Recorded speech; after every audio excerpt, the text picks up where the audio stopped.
Everybody? Jesse is saying yes, thumbs up. Yes, Okay. sir. It looks great. Okay. All right. One of the things that you'd have to be underneath a rock to not have known the importance of diversity and inclusion, particularly this summer as things ramped up significantly and intensified as a result of the police killing of George Floyd in Minneapolis.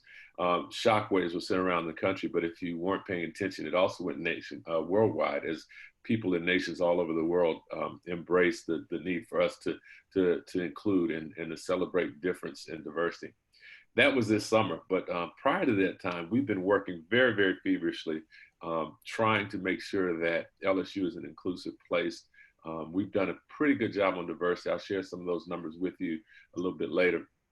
But we've also been busying ourselves with making sure that this campus represents the rich and vast diversity that is Louisiana and the surrounding region. I'm going to take you through a couple of slides that gives, for those who are not familiar with how we do what it is that we do, I want to share with you a couple of slides on that.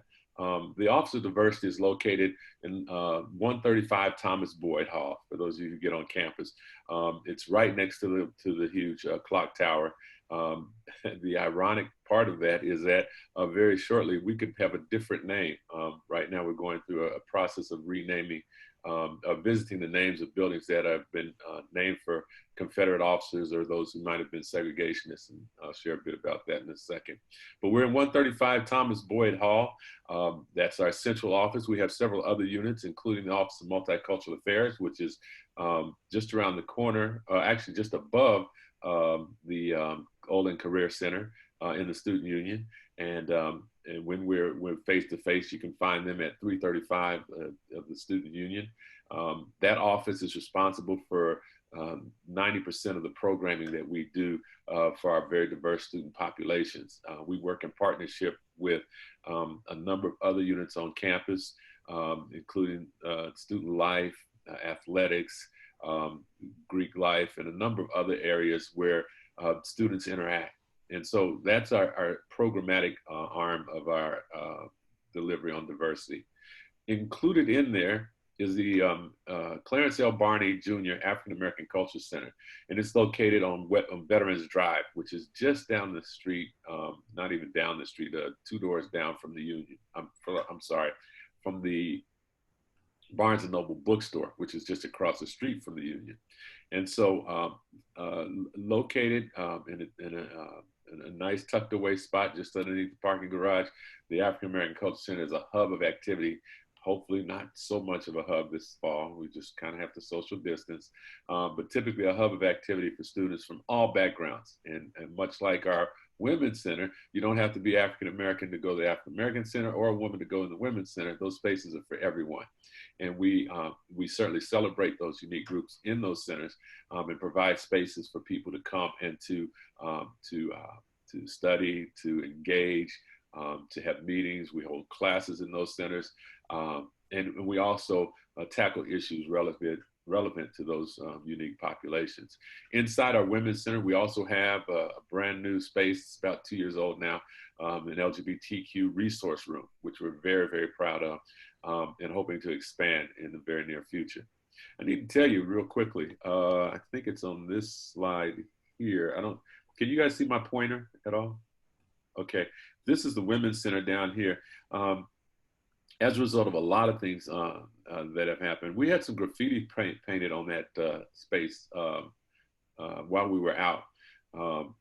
These are centers that have been beacons for folks from various backgrounds and different groups, and we hope that they will continue. But there are some who don't like what we do and feel as if we're doing too much. And I can tell you that if you talk to our students and certainly our faculty and staff who come from these various cultures and backgrounds, there's not enough that can be done. We have to do more, and we will. We absolutely will. Some of the programming that we do. Oh, let me back up. This slide is representing the summer, and you can see in the upper left-hand corner the students as they gathered in protest of the murder of Breonna Taylor, of George Floyd, and so many, Ahmaud Arbery, and so many others, Arbery, and so many others who have been killed by police, happen to be African American, and in so many words saying enough is enough. They assembled in the quad in June, early June, and as you can see in these photos, it was led by our Black student leaders, but it was participated throughout a very mixed crowd of folks that include not only students of all races and genders and ethnicities, but also administrators. We had the provost and the president in attendance. We also had several members of the board of supervisors. All of this led to a lot of conversation and dialogue over the summer, which culminated in one event that many of you saw in the news, and that was the renaming, a removal of the name of Middleton from the Middleton Library. Ironically, this protest happened just in front of that building, and some 4 short weeks later, we were able to remove that name. I will say that some of the backlash, as I mentioned just a second ago, some of the backlash to that removal was, well, you did it too fast. You should have studied it. And you should have done this. And if you had at least looked at it before, let me tell you, folks, we've been looking at this for over 30 years. Over 30 years, people have complained about the name of a man who said that he would never integrate LSU, rising above the library where so many folks of all races came to study. And so this was not a knee-jerk reaction, as some people have accused us of the administration and the Board of Supervisors of doing. This was a thought-out action that was voted on and approved by the Board of Supervisors and was led by the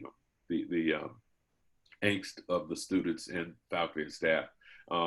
There are more changes to come, and you will see those throughout the semester as we revisit some of the other buildings, as I just mentioned, Thomas Boyd and others that have names of folks who we probably should not be honoring at this time. Some of the ways in which we define diversity, and I'm back up just a little bit because I think I skipped over this. When we say diversity, I think some people think of it as just race. So we just talked about the Black Lives Matter movement at LSU. It's not just Black. It's not just white. It's Latinx. It's our native populations, Asians and others. But it's also race. I'm sorry. It's also ethnicity. It's also sexual orientation. It's also country of origin.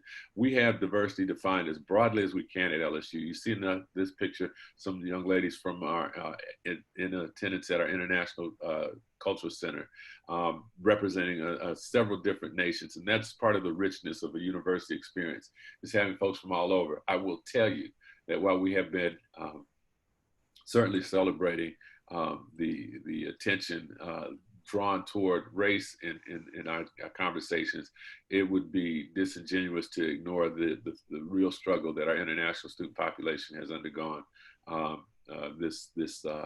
during this pandemic. From being able to leave if they chose back in March, to not being able to come back if they did leave, and now not being able to go home if they remain. It's a real burden on these students, and I would hope that you'd keep them in your thoughts as well. Down here at the bottom, we have the definition of diversity that includes religious differences. So we have our Muslim Students Association tabling out in front of the union a couple of years ago as they were explaining some of the differences. You know, we live in a Western society with a heavy influence on Christianity. Not enough people know about the Muslim faith and some of the other religious traditions. And so we celebrate all of that. That's part of our heritage, part of our rich diversity, and we embrace it all. This picture in the middle, I'm very, very proud of this photo because in it you see a few years ago, we recognized the first international homecoming king. And that's Michael Panther seated here in his chair. He was also the first student with a disability to be crowned king. And he was standing next to him was our third African-American homecoming queen. These students are selected as homecoming king and queen by their peers. And so it wasn't the university saying we need diverse representation. It was the students of which of whom I'm very, very proud, who said this is who we want to represent us.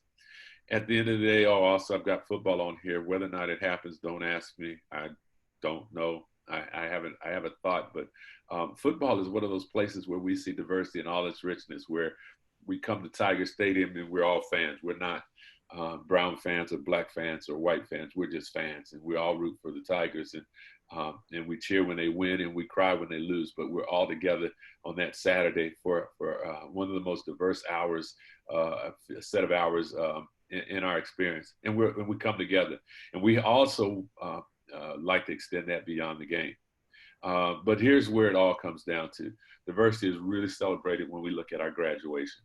And as we have seen the last 6 years running, the most diverse class of graduates in the history of LSU.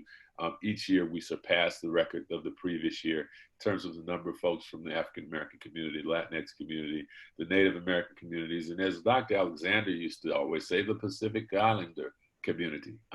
We have enriched this place by adding to the diversity. So how do we do this? How do we provide inclusive activities and programming for our students? Well, we have a number of ways in which we do it. Some are through cohort programs like the Black Male Leadership Initiative. We also just started a year ago the Black Women's Empowerment Initiative.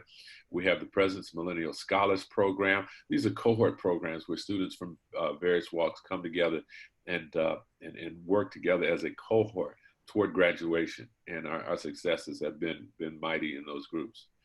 We have programs like Harambe, which is an onboarding program where we celebrate cultural heritage and richness at the beginning of our school year. We host the Louisiana Queer Conference, which is a phenomenal event. That's a statewide conference that we do. We've also had people spill in from Mississippi and Alabama the last couple of years that we hosted it. Which is an opportunity for members from our LGBTQ plus communities to come together and in a scholarly fashion to hear lectures and presentations about the journeys of the LGBTQ plus community, the joys, the celebrations, and sometimes the struggle. But they often have a keynote speaker. And see, you look, I don't know if you can see it on your screen, this picture of the gentleman standing in the Cox Auditorium. That happens to be Michael Sam. And were we physically present, I would do a survey to see how many people know who Michael Sam is. But for those who don't, he was a football player several years ago at the University of Missouri, who right before, and he was a highly successful football player. He was Defensive Player of the Year in the SEC. And so I just talked about football. I don't have to explain what the Defensive Player of the Year in the SEC means. It means he was better than all of the LSU football defensive players, Alabama defensive players, Auburn, and all those other schools. He was deemed the absolute best on defense. And of course, we'd have the best in offense. This gentleman, with those accolades, decided that he would no longer hide or conceal his sexual orientation and came out publicly just before the NFL draft. Well, it was to his detriment because he was overlooked by nearly every single team. He was passed over until the final, one of the last players picked, and with the team that he went to, he was summarily cut and never played professional football. With all the accolades and accomplishments, he came and told his story. This is what we do here at LSU. We celebrate diversity. We bring folks like that before our students, faculty, and staff so they can learn more about the differences. We have a program called Rep Your Flag Day, which is a celebration for our international students, where we have flags over in the Free Speech Alley area, and we food, music, dancing, celebrating the rich differences of our various international cultures. Fiesta Night is a celebration for our Latinx community where the dining halls provide fare from our South and Central America. And so that's always a lot of fun for the students. Esprit de Femme is a celebration of women. Here in Louisiana, we celebrate typically 7 to 8 women who have accomplished individual success as women in difficult fields, or they have celebrated other women. We also honor at least one male who's done the same, a champion for women. That's a wonderful spring celebration that I hope you all will check in with us and participate um, next spring. Native American Student Organization Powwow, just about what it sounds like. It's a gathering of we've got a number of Native American communities in and around Baton Rouge, including the Houma Nation down in Houma Thibodeau and the Kashada folks just outside of Lake Charles. And they come and they do dance, they do storytelling, drumming, just a fun time to celebrate their rich cultures and heritages. And it is, again, open to each and every one of the members of our LSU community, as well as members of the outside community as well. Lavender Graduation is a celebration of our LGBT students at graduation time. We also have the robing ceremony for our African American students, a way in which we can honor those students and their families and friends. Asian American cultural heritage, pretty much what it sounds like, just like the Native American powwow, a celebration of all things Asian and Asian American. The robing ceremony I mentioned. The MLK Day of Service is we have off on Martin Luther King Day. That's a day of university holiday, but we tell the students to make it a day on, and they do hundreds of hours of community service on one single day, because we have hundreds of students who spend nearly a full day. I've been out with them each and every year, and most of us meet about 8 o'clock, and we don't stop until sometimes 2, 3, or 4 o'clock in the afternoon, working in and around the Baton Rouge area, providing service and assistance. Genesis Tutoring and Mentoring is one that we're really proud of. This is a program that provides tutoring and as well mentoring for all students, but we do target students of color to make sure that they have what they need to be successful students. These programs will be, most of these programs will be virtual this fall, but we will continue to provide the same quality service and celebration as best we can through the virtual format. But the Genesis Tutoring and Mentoring is certainly one that lends itself well to that format. And there's so much more, so much more. And I'll give you a time at the end if you have questions about any and all of these activities. So if you want to see what the numbers look like coming in, this is our freshman class for 2019 and 2020. And if we look at the growth, the change, it is seismic. It is seismic from one year to the next. Were it not for the pandemics, there's no telling what these numbers would look like. But this is as of last night. I got this straight off the press from Jose Aviles, our vice provost, our vice president for enrollment management. About 9 o'clock, he said, I want to send you the very latest numbers that we have. And so you can see the differences as we go down the line. An increase of 7 students from the Native American and American Indian population might not sound like a lot, but that actually is a 33% increase. And that's significant because we have been targeting those groups, as I mentioned, a couple of the tribes that we work with. Black and African American and/or African American students up 243 students. And this is not all students again. This is the freshman class.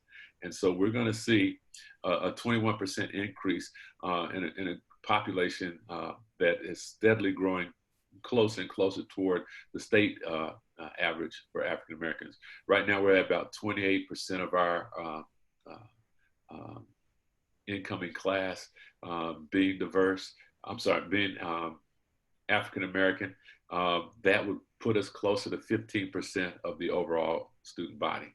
And we've seen increases steadily over the last 6 years. Our Hispanic population is increasing at the rate of 18%. Multiracial, which is a group that sometimes identifies by that title and sometimes identifies with a single race, up 17%. And there's our friends, the Native Hawaiian or Pacific Islanders, one person increase, but still we're seeing a total increase in diverse students of about 17% from just a year. In just a year, an increase of 415 students. What does that mean? That means that we're doing some things on our campus that are absolutely in line with what people want to see happen. We've got a state that is rich in diversity. We have, in terms of race and ethnicity, we've got a state that's rich in diversity in terms of culture and heritage. And if you don't understand that, think about the differences between a Cajun culture, a Native American culture, an African American culture in the city of New Orleans, or an African American culture in Shreveport, or Hispanic culture in South Louisiana, or maybe even a Vietnamese culture in New Orleans East. We've got rich diversity in terms of race and ethnicity, and we've got this thing called the Louisiana richness of cultural heritage that we celebrate nearly every week, and there's some sort of celebration of one sort of another, from this festival to that festival, to this culture to that culture. We are very fortunate to be in Louisiana to be able to bring this home, and we celebrate this with our students as often as we can. So I will share one other thing. Let me see if I can get out of this that we've done, and see if I can find it.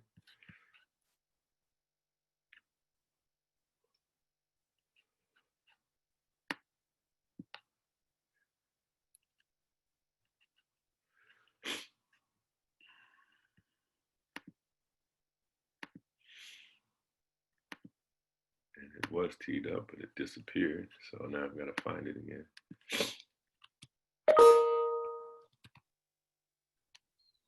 Dr. Riveros, I've linked the diversity roadmap in the chat for the participants. That's exactly where I'm headed. So if you would follow with me, let me see. I'll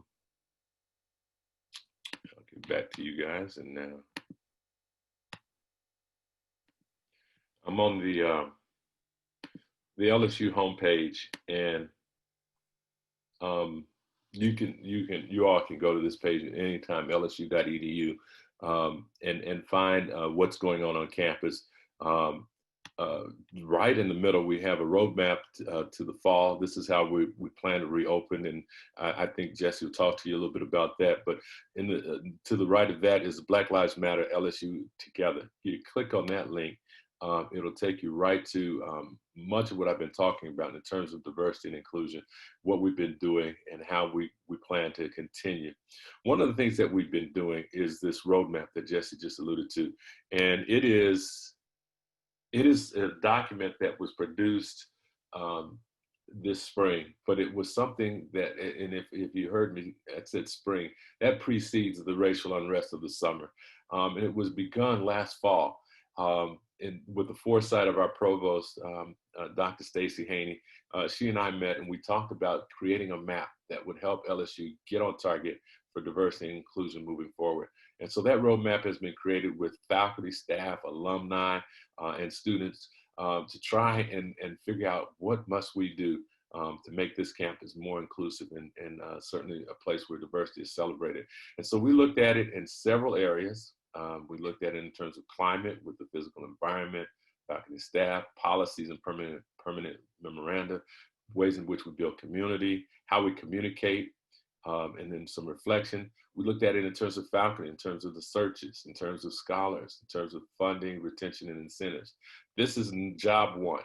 If we don't do this piece, we will have failed. We must increase the support and diversity of our faculty. And we've done a tremendous job in terms of students, but our faculty lags mightily as we see numbers in the single digits for underrepresented minority faculty members. Students, again, recruitment and retention, and we've just been again topping the charts as we continue to increase that diversity. And oh, by the way, for those skeptics amongst this group, although I doubt we have any, but if there are, or skeptics, you can let them know that as we have increased that diversity, that chart that I showed you a few minutes ago, we have also simultaneously increased our performance. So if we look at variables like the SAT, our SAT numbers have inched up very slightly, and our overall incoming student GPA is exactly the same as it was. And so while we've increased diversity, we've not decreased quality. That sometimes is an argument that people criticize this often, levy. It is simply not the case. We've increased our student diversity, and we've also increased slightly our rich barometers of incoming student success. The other criticism that is levied is, well, yeah, you increased diversity, but you must have taken seats from someone. No, sir, no, ma'am. We've added those seats. We've not decreased seats. We've added seats, and so we've seen increases in every single racial or ethnic demographic, including our white students. And so we're not taking seats from anybody. We are adding, and this is part of the direction of the university as we move toward a more robust student enrollment. So we have several other areas in terms of students that we looked at during through the roadmap lens, as well as with our staff, areas in which we want to improve. And what we came up with was a breakdown. Oh, this is the committee members, and you can see we had folks who represented staff, faculty, students, and alums. And what we came up with were suggestions or goals and objectives that we want to accomplish, so that by September 2020, we would identify stakeholders involved in the new design and renovation. We had all of these put out and vetted through a full one-day retreat, engaging all of our all of our academic and administrative leaders. So everybody from Dr. Galligan to the newest appointed interim dean, Jared Lorenz over in business, we all gathered for a full day and studied this document and came up with recommendations that we are implementing as we speak. And we'll spend the next 2 years busying ourselves to make sure that we deliver on these tasks and goals. And so that document is available. It's public facing. You can see that at any point on our website. And I hope that you would enjoy some of the changes and directions that we're headed towards. So I'm going to stop with that, Jesse, and then I'll open up the floor to questions and or comments or concerns. We haven't had any questions yet, but I'm hoping my question might speak for many of these employers. But how can employers engage with Office of Diversity in order to build more diverse recruiting pipelines and kind of avail themselves to diverse populations on campus? We are easily accessed. I just put although I didn't put the HTTPS in there, but our web address is simply lsu.edu/diversity. I will also put something else in there that I don't mind sharing, and that is my direct telephone number, 723, I got to remember it, 3857. You can reach me anytime, and I'll be glad to talk to you about how we do this and what your role is, what your role can be in helping us to do this. You know, I hate the aspect of higher education that says we're training people for jobs, but I think you guys love that part of it. I'd like to think of higher education as a place where we teach people to grow their minds, and then they find jobs as they grow their minds. But I understand it, and I get it fully. But students come here hoping to become, and then you fill in the blank. And we fill them with all this other stuff along the way. So we're both getting both of these goals accomplished. If we can help in any way, you let us know. I've got a staff that is committed to seeing. Our goal is very simple: getting these students to walk across the stage. That's our goal. And then as we work with them, we encourage them to look at crossing that stage a second time, perhaps, and getting a master's degree or a law degree, or maybe even a third time with a PhD. But we strongly encourage all of our students not only to look to finish undergrad, but to think about that next degree, which I'm sure is attractive for some of you as you look at candidates, but you're probably looking for them right out the gate. And we will provide them every skill that we can so that they're ready for work. One of the stats that I learned when I, several years ago, Dean White over in the business school shared with me that our mid-career earnings for LSU graduates are in the top third of all college graduates. Yet our exiting career earning, our exit in I'm saying this wrong. Mid-career earnings are at the top third, but when students upon graduation, their first job may not put them in the top tier, but the finding that they get that mobility and upward movement is based upon the fact that they've been working in diverse environments and they've learned over and again that they can do this, that they have opportunities to work with people who look like them, who don't look like them, who work like them, who don't work like them, who love like them, who don't love like them. And that makes them great employees because guess what? When you get in the workforce, that's exactly who you're going to encounter, those diverse folks. We also encourage our students to move beyond their comfort zones. So many students, especially our freshmen, they come in and they kind of huddle with the same group of kids that they graduated from high school with. We encourage them to meet folks from different places. And you saw all of that tapestry of diversity just a little while ago. And that makes them better employees. So if we can help, we will help. And if there's a way that we can reach different populations that you're targeting, let us know. We'll be glad to be a part of it. Dr. Riveros, Leah from Halliburton asked, is there a particular senior college that has seen a significant increase in diversity? And do you know, if so, what efforts have attributed to that? And then where are the areas for opportunity? Hello, Leah Carter. Leah is a former staff member. How are you, my friend? It is good to see you in here, even though I don't see you on the screen. I'll find you in a little bit. Yes, we have had some successes in several of our colleges. I just mentioned the business school, and I can certainly highlight them as well as our College of Mass Communications. Those two places have had significant successes, and it's attributable to leadership. The reason why those schools have been successful is that they've been intentional about creating spaces and opportunities for diversity to flourish, both in terms of recruitment of students and in terms of the programming that they bring, but also in terms of support of those students when they get to those colleges. And so the first part of your question, I think that the increase has been more dramatic in Mass Comm than it has been in just about any of our colleges. I think you're going to see an increase in our College of Human Science and Education as well. They have some rich diversity programming that's going on there. I think recruitment is one of the pieces or one of the tools that all of these colleges have been using. But the success at the greatest level has come where they have increased their faculty diversity. And so MassCom added 4 African American faculty members this past over the last 12 months, and that's going to be that's going to further their success. Other questions or comments?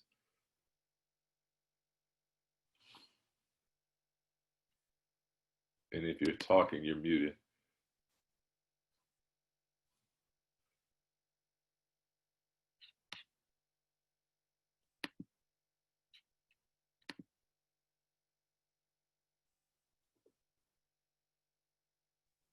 Dr. Riveros, I have a question. Given that you talk to students all the time, do you have any understanding about their perceptions around what they're looking for in an employer and diversity in the workforce and employers' views on diversity and inclusion, equity? Yeah. It's funny you say that. I'm obviously not on campus right now. I'm at my house, and I've got several LSU undergrads who live in my neighborhood that I've had the pleasure of meeting.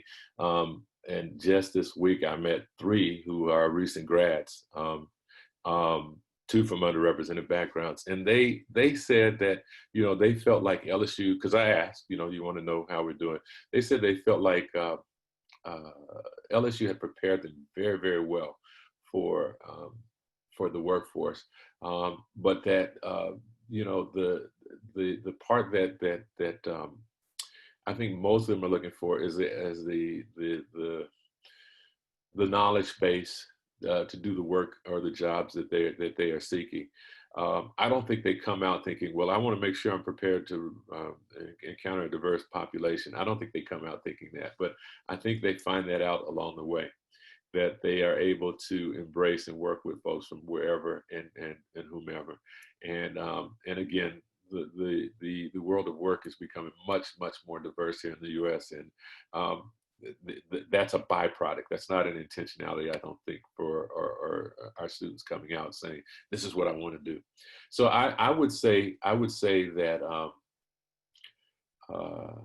you know, if when I talk to students, again, we are really pushing them to look at advanced degrees as well as work. But those who are intentional about getting that first job, they're looking to find places that they can be comfortable in. My students of color, they say, you know, I don't want to work for an employer who doesn't really support diversity in any way. I don't want to work for an employer who doesn't want me or who only wants me because I represent some level of diversity and I'm going to be a token. They're looking for places to work where they're going to be a full member of the team, where they can fully contribute and where they can make a difference. And I think if I added, you know, summer of 2020, I think they're also now adding to that a full commitment to embracing the celebration of all lives and all people, and particularly my African American students, making sure that they're not subjugated to any kind of limitations on the ability to express themselves and be who they naturally and authentically are. So I think that's a long answer, but it gets to you know, their willingness to go to companies that will embrace diversity. I don't think any of our students are intentionally looking for places that are rigid and inflexible in that manner.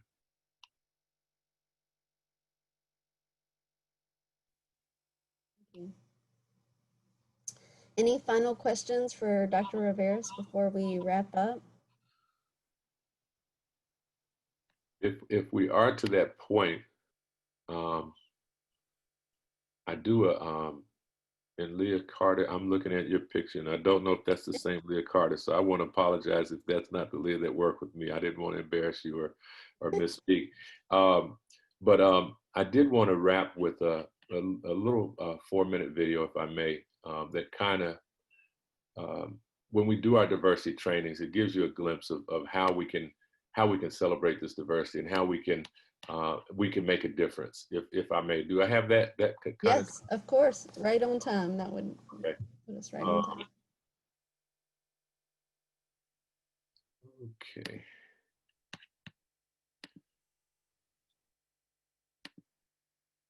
And this is a video that was I've used a number of times in my training, but it was put together by Heineken Beer. So this is neither an endorsement of drinking nor of Heineken.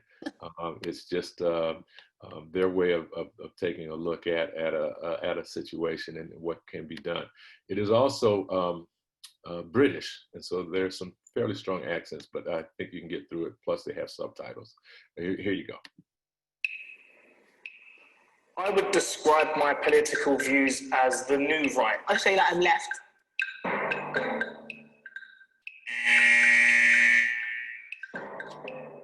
Feminism today is man-hating. I would describe myself as a feminist, 100%.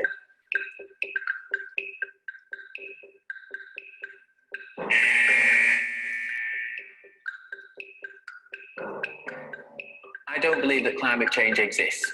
We're not taking enough action on climate change. I think it's about time these people got off the high horse and started looking for credible problems that actually exist. It's absolutely critical that trans people have their own voice. That's not right. You can't, you know, you're a man, be a man, or you're a female, be a female. Women do need to remember that we need you to have our children. I'm referring to someone that said women's place in the home. Right, okay, well, I'm an expert at flat packs. If you have any trouble, just watch me.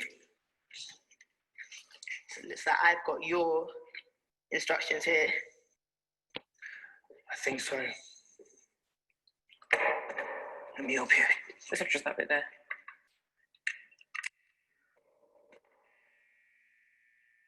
Describe what it is like to be you in 5 adjectives. Okay.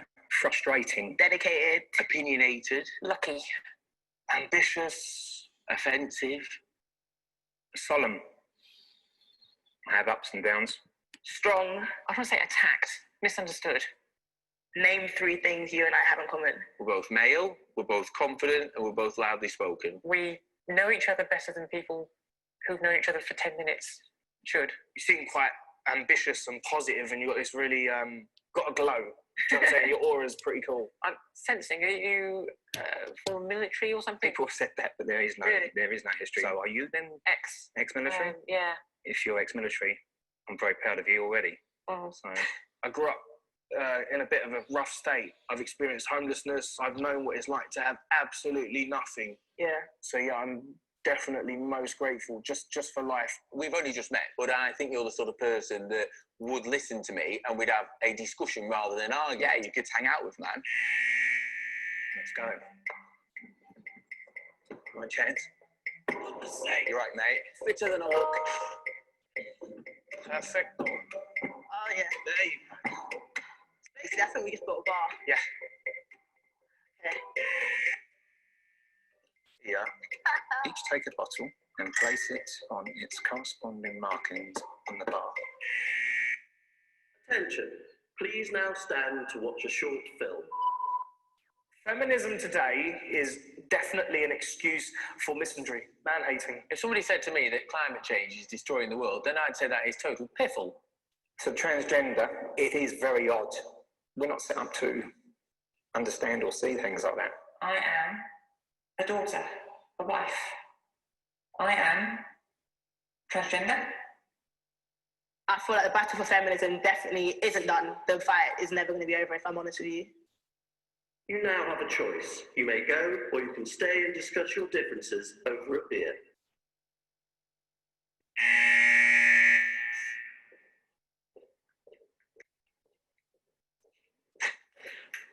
I'm only joking. You had me for a second then. Well, I'm having a drink. I'm having a drink. Yeah. I would discuss. Beer. Yeah, beer and discuss. Cheers. At the end of the day, mate, About I've reaching enjoyed out to working people, with you. yeah. And, you know, even if you wanted to convince people about your point, the productive thing to do would be to sit It's down and have a engage. It's beer. engage. I've been brought up in a way where everything's black and white, but life isn't black and white. Yeah, I'm just me. Yeah. Smash the patriarchy. I'll give you my mobile number, you give me yours, and we'll keep in touch. I'd have to tell my girlfriend that I'll be texting another girl. She might get upset with that, but I'll have to get round that. I'll have to tell my girl. And again, thank you for indulging me on that. I do want to give my disclaimer again. This is not an endorsement of beer or alcoholic consumption, but I will say that that clip gives you an idea of how we can get past so many of our differences if we can just sit down and have a conversation. Or more importantly, I think what happened here was the conversation wasn't the first thing, it was the activity. Find something that we have in common, whether it be working at Halliburton or working at ExxonMobil. We have a common goal. And wherever we find that commonality is where we can have the opportunity to make the difference. And I think that's the magic. I think that's where we make a difference. If we started the conversation with I see difference, we'll never get anywhere. And so it is in that engaging that we learn and we grow. And so we want to encourage you to create workspaces like that and to recruit our students, assuring them that those are the kinds of spaces that you do have. Whenever I share this video, it always strikes people toward the end. And I could only see Jesse's face, but when the gentleman walks out, when he says, "Do you want to engage?" and he leaves, and then he says, "I was only joking." You know, of course, we're having beer. But there's a reason why people are hurt when he leaves. It's because we absolutely want to get together. We want to get past our differences, and we want others to do the same. Notice that he said in his opening video that he can't understand transgender, but that by the end of, I think it's about 45 minutes that they spent together, he was talking about texting another girl. And so he had come a long, long way in a short period of time. I'm encouraging all of you to reach out to us and to stay engaged with Jesse and with my office, and we'll be glad to service and assist wherever we can. But I wish you all the best and have a great recruiting season. Thank you so much, Dr. Riveras. This is Courtney, and I appreciate your time. This was absolutely amazing for me, and I know it was amazing for our employers. And spending your morning with us meant so much to us, and we are so appreciative. If we were all here, I know we'd be giving you a round of applause. So thank you so much. Thank you for Courtney. coming in on the chat. So you're always a valuable. Oh, thank you guys. You guys are great. You guys are great. All We'll right. be in touch. Okay. Yes. Thanks, Courtney, for the invite. Okay, thank you. Bye.